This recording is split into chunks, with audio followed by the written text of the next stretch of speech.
Hi, I'm Murray from Engadine Music, and we're looking at various ways of maintaining and setting your instruments up. One of the most common questions I get asked, and one of the most common panic calls I get from parents, is how do I put a reed on? You also see quite a few examples where parents have gone the wrong way and put the reed on upside down, backwards. I've had people cut the reeds thinking that they can just keep cutting the ends off them and wondering why. You get a variety of things, and of course if the reed's not working, the instrument's not working, and that's a good reason for Junior not to be playing. So let's have a go. We're going to look at a saxophone mouthpiece this time, but it's the same basic idea for a clarinet or any single reed instrument. We start off with the reed.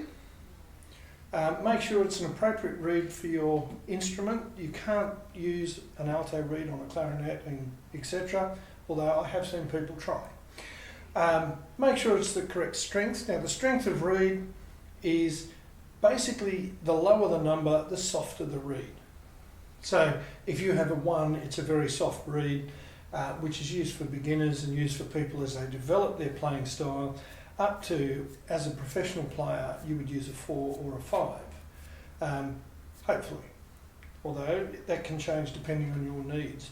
There are many different makes and models of reeds around. Start off with something fairly basic and work your way up, and as you get more experience, then generally you'll get it.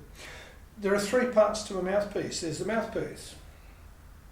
This is the part that you can actually just rinse in warm soapy water about once a month, make sure it's nice and clean. There is the reed, and there is this little gadget called a ligature. There are many types of ligatures on the market as well. So use the standard one that comes with the instrument.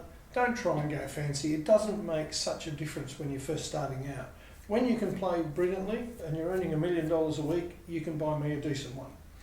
Alright, now the main thing here with the reed is flat side of the reed to the flat side of the mouthpiece. Like so. And if we just move that up a little bit so that the top of the reed is level with the top of the mouthpiece.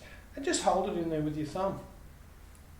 Now with the ligature will only go on one way. You'll notice one end is bigger than the other end, hence it matches the taper of the mouthpiece.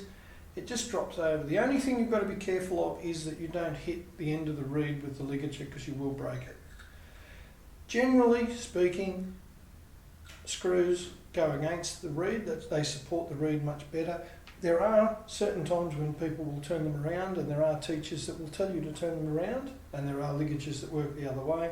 Check with your teacher if you're not sure. You've got it in that position. Again, just make sure the top's lined up.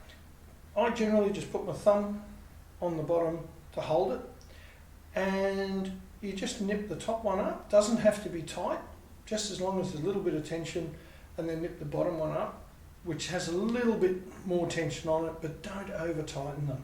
There's no point, it doesn't do anything. That reed has to vibrate. What you will notice though, is where the ligature is located, the ligature is below the cut of the reed. You can see the reed there, it's below that. If it's further up, like this, the reed will not vibrate and you won't get a sound.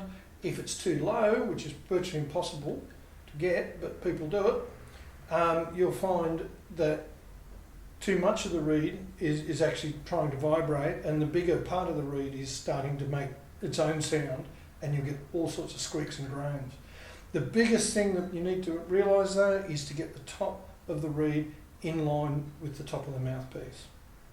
Once you've done that, and it doesn't matter whether it's alto, tenor, baritone, clarinet, any of the single reeds, you should have a gap in the end of the reed. That's what makes the sound. Do it properly, you'll have lots of playing. Alright, no worries.